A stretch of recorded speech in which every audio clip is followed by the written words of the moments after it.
Hello and welcome to the second edition of the Bentley A&A Cricket Show. I'm Adam Kane and this is Adam Mickelson. Hutchie. Yes. Yeah, we had some feedback from some of the guys on episode 1 and Joel Gabert came out with the Craig Hutchison lookalike. Which, you went to the footy show last night, was he there, Hutchie? I went to the grand final footy show last night and yes, he was there sitting next to Susie Wilkes, so batting above his average. Well, you're stuck with me, mate, so yes. I apologise. Anyway, speaking of feedback, we had a few blokes who wanted to get their heads on the camera for episode 2. Was it? Yeah. Marshy was thinking about maybe doing some kind of hot seat section where you have a third person, maybe do a Q&A. Not so sure about that. Yeah. Sorry, Dave. James Coyne wanted to put us to ransom and say that he was only going to attend the grand final day on tomorrow at the Boundary if he'd be part of episode 2. Well, the bloke needs to A, get up on time, and B, have some money to buy a train ticket. Sorry, Coyne. Anyway, and the third one, Grant Turak, our new recruit, just wanted to get his head on TV and show his Cheshire Cat grin to everyone. It's a pretty big head too, isn't it? So, you know, I think we'd have to get the widescreen going. Because blokes like us can't really talk. But anyway,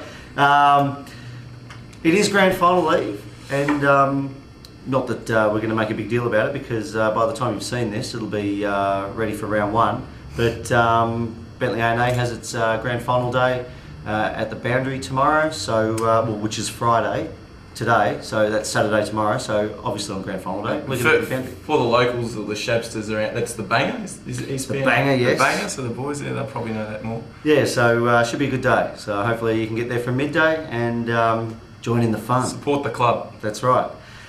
Back to cricket. Just quickly? Yeah. Geelong or Hawks? I'm a long-suffering Melbourne supporter, so I'm hoping that Geelong wins, so Hawthorn supporters as well don't have one up on me. Fair enough. I'm going to Cats as well. Yeah.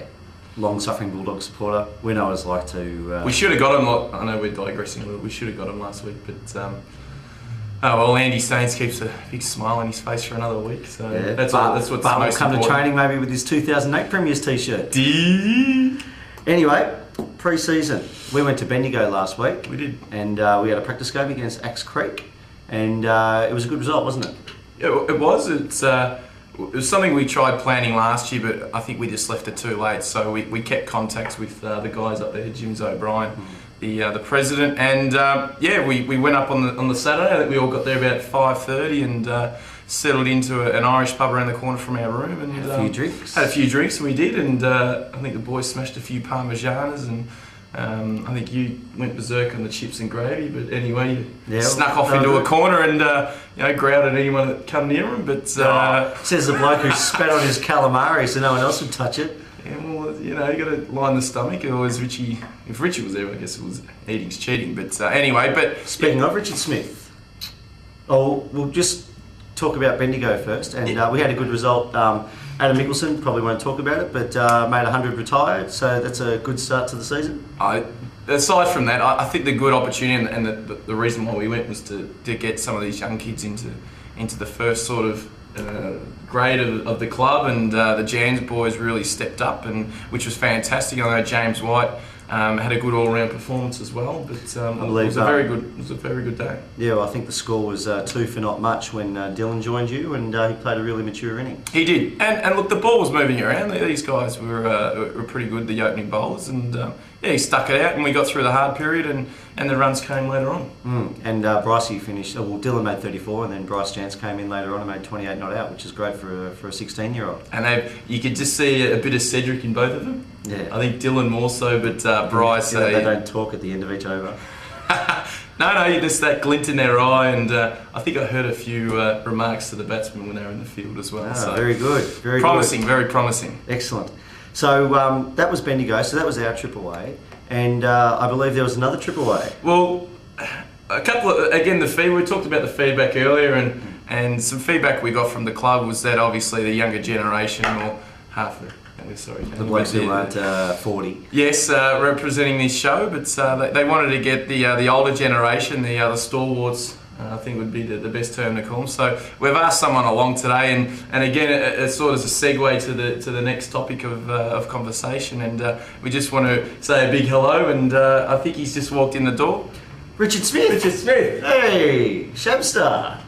Here Hey, he Richie. is. Known as the CMCA slut himself, Richard Smith. How are you, Rich? Yeah, nah, not too bad, not too bad. I think we might start with some hard-hitting questions, Richie. Firstly, I know that you've been off the drink for it's probably about 6-7 weeks. Obviously, threw it away when you went to the trip away. Is that right? Yeah, nah. Trying to get rid of the girth, mate. Got to keep the cookler happy.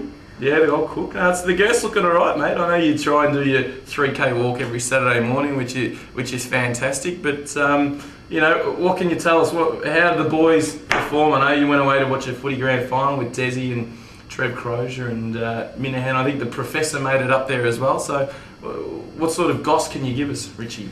Well, the old Raymond, the old two shoes. He decided to have a few drinks and become a shabstar. But anyway, he left at about 5:30 on Monday morning.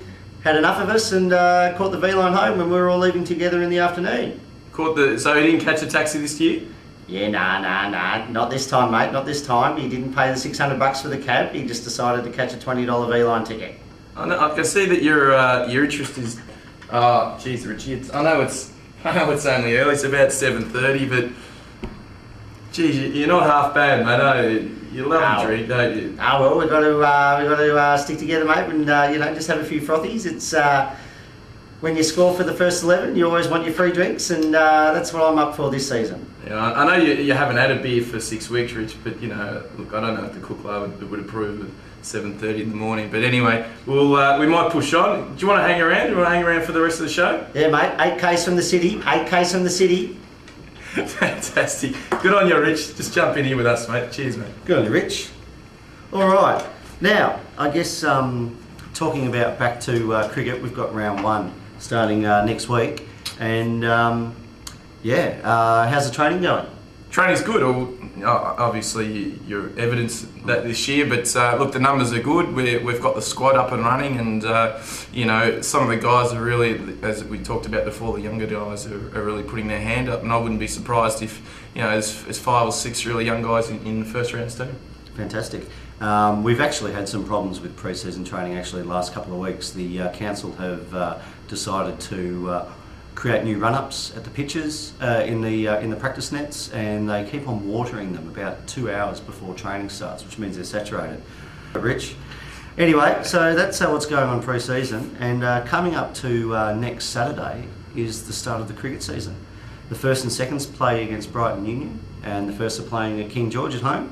The thirds have to do the trek down to Aspendale in the City of Moorabbin Cricket Association. Good start. Yeah, the fourths are playing Amiga at home at the high school, and the fifths are playing Amiga away, and the sixths are playing East Bentley Central in Battle of the Co-Tenants. But unfortunately, it's not going to be at King George. It's a home game for us, so it'll be down at the home of cricket, Tucker Road. And just finally, the 7th 11 will be playing a one-day game on the 11th of October against Hampton Central away. And juniors, when do they start? Juniors start the week after, so it'll be on the 11th of October as well. We're still looking good for 16s, 14s, and potentially 2 under 12 teams. So well done to Stewie Craven and the boys with the juniors. Oh, very good. Well done. Yeah.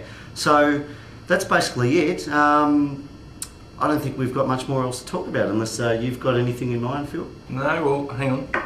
Rich. Yeah. Dim Sims. Jeez, you're not half bad, Rich. A beer this time, you want to get on the dimmy. So he wants to head off to John's to have maybe some dimmies and some potato cakes after cricket training down on South Road. All right. Well, thanks very much, guys. Hopefully you've enjoyed it, and we'll see you in a couple of weeks' time.